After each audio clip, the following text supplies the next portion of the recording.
On today's film breakdown, we're going to take a look at two different plays from the OU Houston game, a defensive play and a special teams play.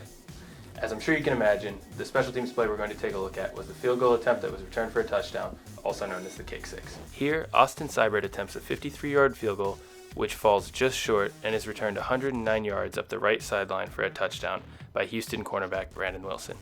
This was a huge turning point in the game, as not only did OU lose 3 points from the missed field goal, but gave Houston 7 points. The first thing to notice here is the personnel that OU has on the field. By the very nature of any field goal blocking unit, you're going to have a lot of offensive linemen and a lot of big guys that can block. However, what this means is that they're not well equipped to deal with a small skill position player running in space. With that in mind, OU could still have been a lot more effective in covering this return than they were. As you can see, none of the OU field goal unit moved to do anything until the ball was already in the returner's hands.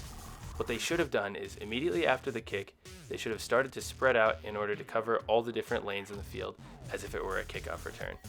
Unfortunately, Houston had already started setting up blocks along the right sideline, and all Brandon Wilson had to do was sprint 109 yards completely untouched.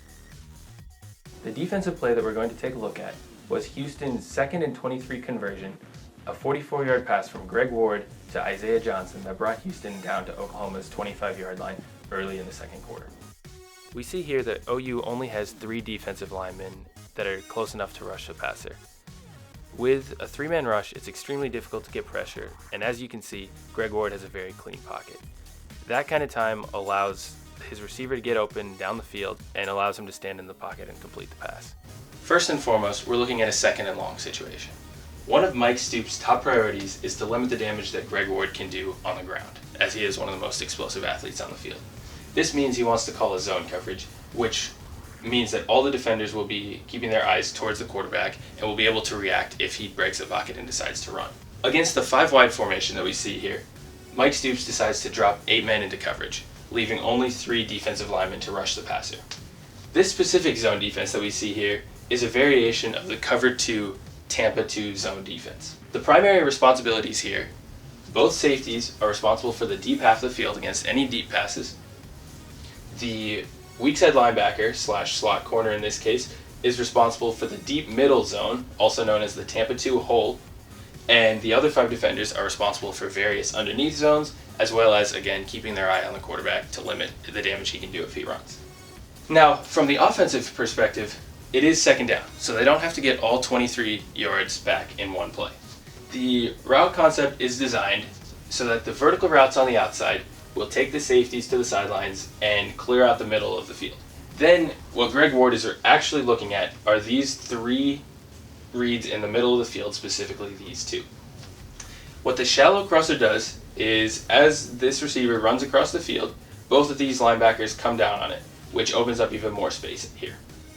On this side of the formation, we've got the deep out from the slot, as well as the very deep post, which ends up coming across the middle from the outside slot receiver.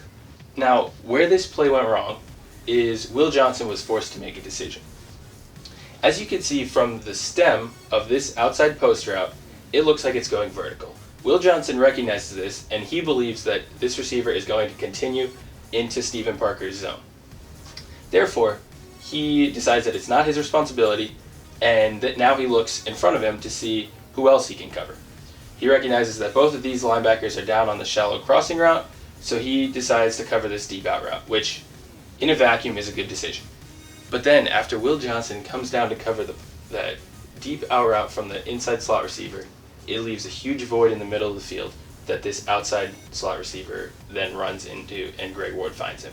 Stephen Parker comes over to tackle him, but it's too late to avoid giving up the 44-yard completion.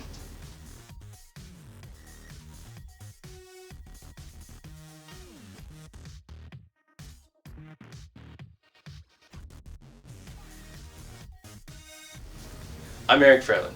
Thanks for watching this week's edition of Breaking It Down.